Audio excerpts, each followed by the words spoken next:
더 많은 월급을 받고 싶지 않은 사람이 있을까요? 편안한 내 집을 갖고 싶지 않은 사람이 어디에 있을까요? 건강한 노후를 바라보지 않는 사람은 또 얼마나 될까요? 그런데 인도에는 조금 다른 방식으로 살아가는 사람들이 있습니다. 1968년 인도 남부의 한 작은 도시에서 생겨난 아주 특별한 마을. 사유재산을 거절하고 기존의 화폐마저 등진 곳, 국적도 종교도 인종도 초월해 살아가는 이곳은 오로빌입니다. 수천만 원을 들여 집을 지어도 그 집에 벽돌 한 장조차 내 것이 아닌 곳, 일을 하고 매달 약 24만 원의 유지비를 받으며 지내는 곳. 이곳 사람들은 과연 어떤 삶을 살고 있을까요? 소유하기 위해 끊임없이 경쟁하며 지내는 한국 사람들보다 과연 더 행복한 삶을 살고 있을까요? 저는 인도의 작은 마을 오로빌에서 그 답을 찾아보았습니다. 저는 지금 인도 오로빌의 중심에 와 있습니다. 가운데 보이는 저 건물은 마트리 만디르라는 건물인데요. 이 오로빌의 상징과도 같은 곳이에요. 이제부터 저는 오로빌의 상징적인 장소들을 한번 찾아다녀 보려 합니다. 약 60년 전에 사유재산도 거절하고 국가의 공식 화폐마저 거부한 사람들이 과연 어떻게 살고 있는지를 같이 한번 살펴보시죠. 오로빌 사람들이 오로빌 여기저기 흩어져서 살고 있어요. 제가 그 중에 한 곳을 지금 가고 있는 길입니다. 여기가 오로빌 사람들이 살고 있는 많은 집들 중 하나라고 하는데요. 여기는 좀 인기가 있는 주거 공간이래요. 이름이 비카스라고 하는데 되게 붉은 색깔 벽돌이 눈에 띄죠? 2층으로 된 빌라 느낌이네요. 여기가 인기가 많다는데? 왜 인기가 많지?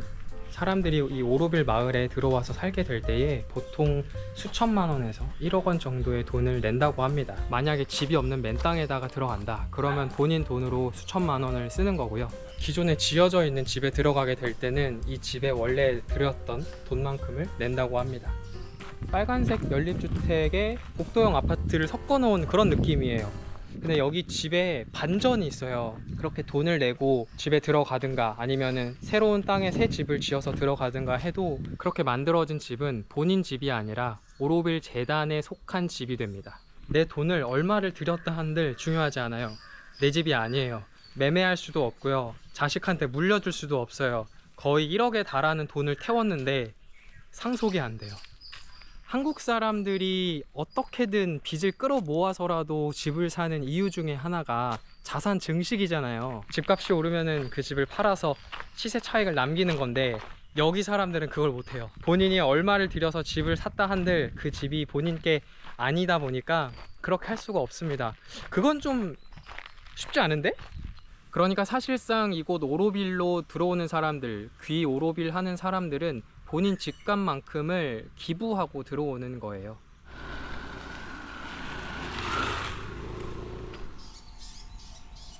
조금 전에 집들을 봤잖아요. 여기는 그 집에 들어가는 자재들을 만드는 공장입니다. 오로빌 집들을 여기서 나오는 벽돌들로 짓는데요. 바깥에서 돌을 굽고 한다면은 여기는 자재들을 이렇게 전시해 놨고요. 지금 여기에 이게 있어요. 그 오로빌 처음에 시작할 때 세계 각국에서 본인들 땅에 있는 흙을 보내거든요. 세계 통합의 상징 뭐 그런 의미로 각국의 흙들을 보냈다는데 그게 여기 있네요. 우리나라 찾아볼까? 여기 한국이 있어요. 한국이 2013년에 완주, 전북. 오, 여기서 어떻게 흙이 왔을까? 한국이고 2000년에 왔대. 이거는 영와이? 융와이? 뭐라 해야 돼? 모르겠다 어딘지. 서울도 있다. 서울. 사우스코리아 서울 2008년에 왔대요. 저 공장을 보면서 드는 생각은 만약에 그렇게 돈을 들여서 재료를 만들고 벽돌을 뭐 준비하고 해서 집이 내 거가 되면은 저는 저 공장에서 나오는 자재들만 봐도 되게 기분이 좋을 것 같거든요. 근데 그게 아니잖아요. 저는 어려울 것 같은데요. 어떤 마음으로 그렇게 큰 돈을 들여서 집을 사고 여기에 들어오고 해서 여기에 사는 걸까요? 집이 단순히 뭐 주거 공간인 동시에 우리나라에서는 투자 수단이기도 하잖아요. 근데 여기서는 그런 거 자체가 생각조차 할 수 없는 일이니까 오로빌에 사는 거는 또 다른 의미로 어려운 게 아닌가 그런 생각이 드네요. 집은 그렇다 치는데 그럼 이 사람들은 어떻게 돈을 벌면서 살까요?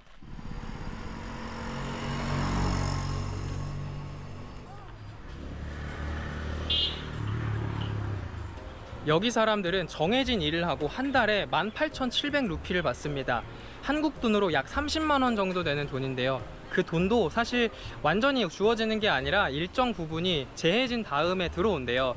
그래서 한 24만 원 정도가 한 달에 주어진다 하네요. 그렇게 여기 사람들이 24만 원을 가지고 한 달을 살아가게 되는 건데요. 지금 제가 있는 여기는 이곳 사람들이 이용하는 마트예요. 사실 여기 사람들은 오로카드라고 해서 여기 사람들만 쓰는 화폐가 있어요. 그 오로카드로 여기서 계산을 하고 물건을 사고 그런 식으로 살아간다고 합니다. 마트가 조금 아담하긴 한데 뭐 옷도 이렇게 팔고 있고, 사실 한국에서는 일해서 번 돈을 가지고 저축도 하고 투자도 하고 그러면서 계속해서 자산을 불려 나가잖아요. 그렇게 미래를 계속 준비해 나가고. 근데 여기서는 좀 그게 안 될 것 같긴 해요. 여기서는 한 달에 받는 그 24만 원을 가지고 뭐 마트에서 쇼핑을 하고 여기에 있는 식당에서 밥을 사 먹고 그러고 끝일 수밖에 없는 게, 그 받는 돈이 현재 인도 물가 기준으로 해서 한 달 최소 생활비라고 합니다.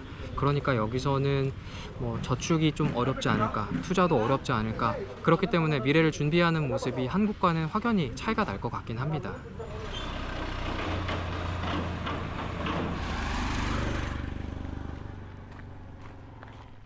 야생동물 친화적인 길이래요. 뱀이 자동차도 먹어버린다면은 난 어떻게 해야 되는 거야?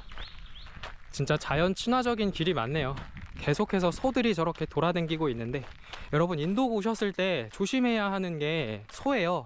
사실 소라기보다는 소똥인데, 소가 막 길에 똥을 엄청 많이 싸거든요. 되게 막 이렇게 푸짐하게 싸요. 근데 그걸 조심하셔야 되는 게, 오토바이랑 차들이 지나다니면서 그걸 밟거든요. 그러면은 그 똥이 사방으로 막 튀어요. 그냥 방사형으로 모두에게 퍼집니다. 그걸 제가 어떻게 아냐면요, 저도 알고 싶지 않았어요. 막 튀더라고요.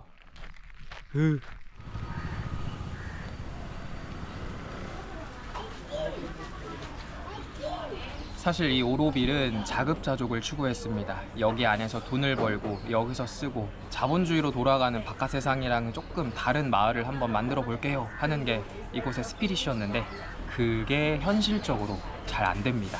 이 내부 사람들만의 힘으로는 이 마을을 굴릴 수가 없었어요. 여기 사는 사람들의 생계를 유지할 수도 없고, 그래서 결국 이렇게 저 같은 외국인 관광객들이 와서 쓰는 돈에 의지할 수밖에 없게 됩니다. 외국인들이 와서 쓰는 돈이나 외국에서 오는 기부금이나 이런 외부에서 오는 돈에 의지할 수밖에 없게 되는 거죠.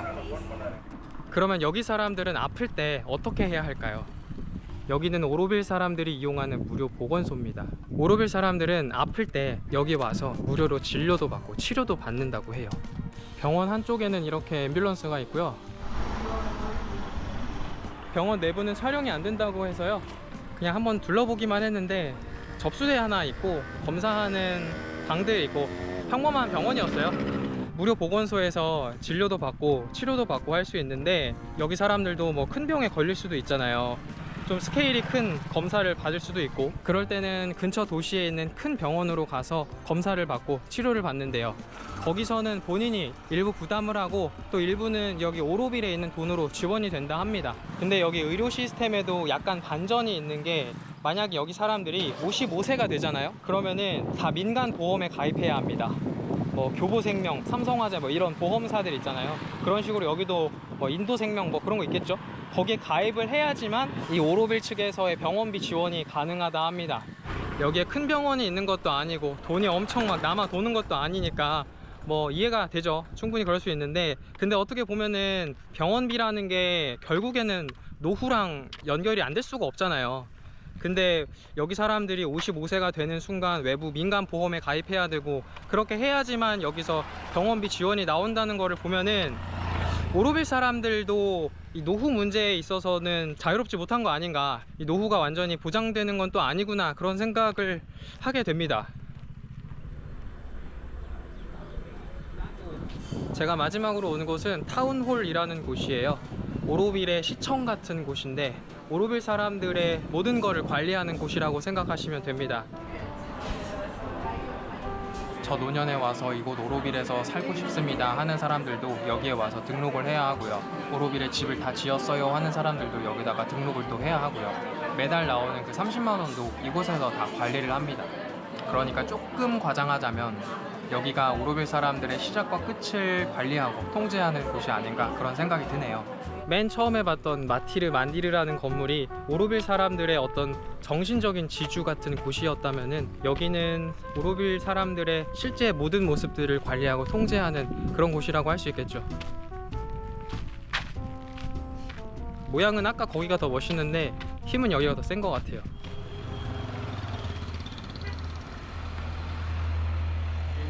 오로빌 사람들의 삶이 얽혀있는 장소들을 짧지만 좀 쭉 둘러봤는데요. 여기가 기존 세상이랑은 조금 다른 그런 모습으로 마을을 한번 만들어 보겠다면서 시작을 했잖아요. 뭐 집의 소유권도 다 없애고 오로카드라는 특별한 화폐도 만들어내고 일하는 모든 사람들한테 이 도시 자체 내에서 돈을 지급하기도 하고 의료비도 무료인데다가 둘러보지는 않았지만 여기 학교들도 막 엄청 치열한 입시를 지향하지는 않는다 합니다. 처음에 그 뜻과는 다르게 돌고 돌아서 돈에 의지하지 않을 수 없는 그런 모습이 여기저기서 발견되는 것 같아요. 관광객들이 와서 쓰고 가는 돈도 필요하고 외국에서 들어오는 지원금도 필요하고 여기저기서 들어오는 기부금도 필요하고 어쩔 수 없는 아이러니인 것 같긴 합니다. 이제 오로빌 중심가를 나가는 길인데요. 사실 최근에 인도 정부랑 오로빌 주민들이랑 좀 갈등이 있었대요. 정부는 여기를 통제하고 개발하고 싶어 하고 주민들은 거기에 또 반대하고 있고 결국 법원이 정부 쪽 손을 들어줬다고 합니다. 그리고 심지어는 이 오로빌 재단 측에서도 그 반대하는 주민들의 유지비 있잖아요. 24만 원 그거를 삭감했다고 하기도 하고요. 되게 잔인하죠. 그렇게 생각하면은 여기도 막 처음처럼 그렇게 이상적인 곳은 아니구나 생각이 들고요. 그리고 아무래도 저는 한국인이다 보니까 여기서 알게 된 삶의 모습이랑 한국인의 모습을 어떻게든 비교하지 않을 수 없게 되는데요. 사실 여기는 한국이랑은 조금 반대되는 모습을 지향하고 있긴 하잖아요. 근데 그럼에도 여기 사람들도 나름의 투쟁을 하고 있다는 생각이 들어요. 한국 사람들은 소유할 자유를 얻은 대신에 경쟁하는 불안을 얻었잖아요. 끊임없이 살아남기 위해서 경쟁해야 하고, 반면에 여기 사람들은 경쟁하지 않을 자유를 얻었지만 소유하지 못하는 불안을 얻게 된 게 아닌가 싶고요. 그런 의미에서 한국 사람들이나 여기 사람들이나 서로 다른 모습으로 삶의 싸움을 하고 있는 게 아닌가 그런 생각이 듭니다. 뭐 다 나름의 사연과 사정을 가지고 살아가는 거겠죠. 이제 저는 오로빌에서 다 나왔고요. 이제 바깥의 자본주의 세상으로 돌아가려고 합니다. 제가 있던 곳으로 가야죠. 이번 여행은 인도의 첫 번째 도시 오로빌이었고요. 진짜 특이한 도시, 되게 특별한 도시다 싶었습니다. 그럼 오로빌 여행은 이걸로 마치고 또 다음 도시에서 인사드리도록 하겠습니다. 오로빌 여행 여기서 끝.